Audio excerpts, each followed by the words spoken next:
So hi, my name is Joe Carroll. I work in product management at InterSystems. I focus on cloud and container technology. And so a lot of people ask me what the difference between virtual machines and containers are, because containers are new technology, but also because the concepts and terms are very similar.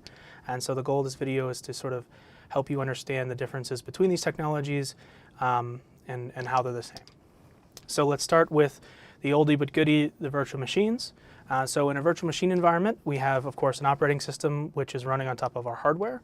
And on top of this operating system, we're going to run what's called a hypervisor or some other sort of virtualization technology. And what this will do is allow us to emulate full operating systems on top of our host operating system. So we'll have a guest operating system up here and the host down here running the hypervisor. Okay, so in this case, we'll have 3 guest operating systems. Okay, and then on each one of these operating systems, of course, we'll have a runtime environment for our application. Okay, this would be all the dependencies and needs of the application that we're running. So if we're running a Java application, the runtime would be the Java runtime environment. Okay, and then of course up here we have whatever application code it is that we're running to do business, right?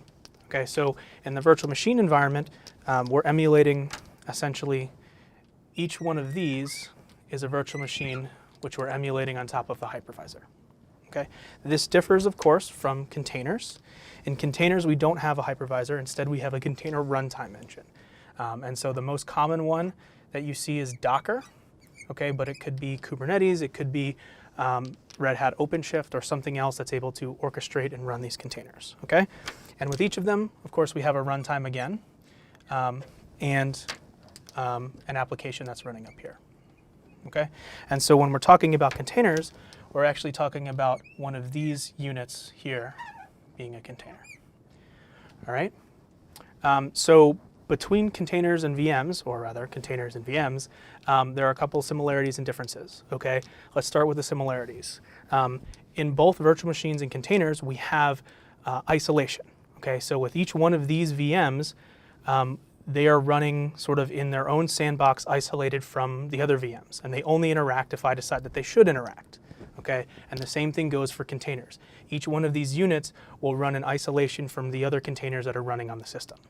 Okay, VMs and containers also offer resource control. So I can go in and tune the amount of memory or CPU associated with each one of these VMs in the same way that I can do with containers. And finally, both containers and VMs are portable.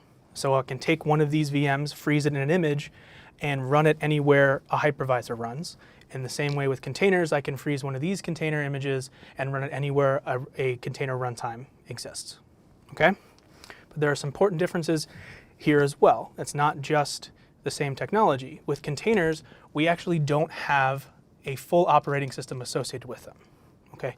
Which means that the start and stop times of containers are going to be much smaller or much faster than those of VMs, because we don't have to prop up an entire operating system. Additionally, when we talk about images with VMs, they're including the state of the processes and the operating system as well. With containers, all we're talking about is basically the application, and so the file size is much smaller, they're much easier to move around. Okay, so now let's zoom in on an individual VM and an individual container to talk a little bit about some of the implications of how they're implemented and how that affects what you do in your applications.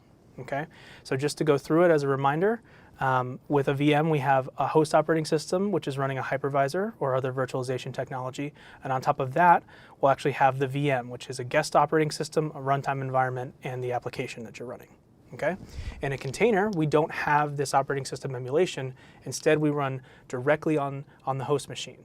Okay, so we have our app and runtime, which are running in isolation directly on the host. Okay, so for this example, let's just assume that in our virtualization environment, our hypervisor and host OS are running on something like Red Hat Linux. Okay, so a particular flavor of Linux. And then our operating system that we're emulating and the virtual machine will be, let's say, Ubuntu. Okay. In our container, we can do the same thing. Our host operating system can be Red Hat.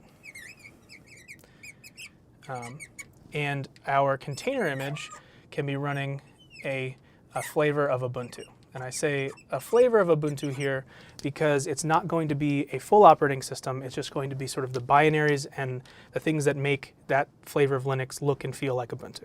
Okay? So we'll talk about that in a second.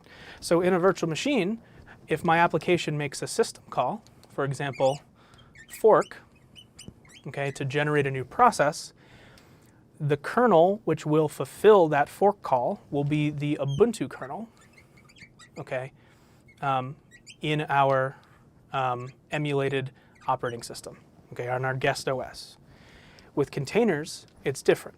So when I run the fork call in my containerized application, that won't be fulfilled by the Ubuntu kernel because there is no full Ubuntu kernel in my container. Instead, it will be fulfilled by the Red Hat kernel on my host operating system. So this will actually be the Red Hat kernel. Okay? So there are a couple of implications of this sort of concept. The first, of course, is that as the application designer, if you're writing on top of virtual machines, you're writing system calls and that sort of thing against this guest operating system, whatever it is for your VM. With containers, you're writing system calls against the host operating system. Okay, and so the host operating system, if it's a flavor of Linux, will be POSIX compliant, and so there's some guarantees that you have there. But it also, it is something to keep in mind as you're designing your application. Additionally, as I said before, virtual machines and containers differ in size and how sort of lightweight or heavyweight they are. Okay, so a virtual machine, because it has this guest operating system with it, will be slower to start and stop. The images of virtual machines are much bigger.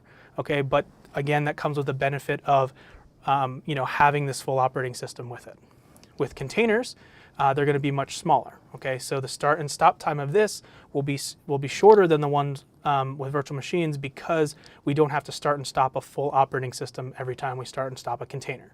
Additionally, a container image will be much, much smaller because it doesn't contain an entire operating system. It's only going to contain the files which compose whatever flavor of Linux is running. Okay, so I hope you learned a little something about containers and VMs.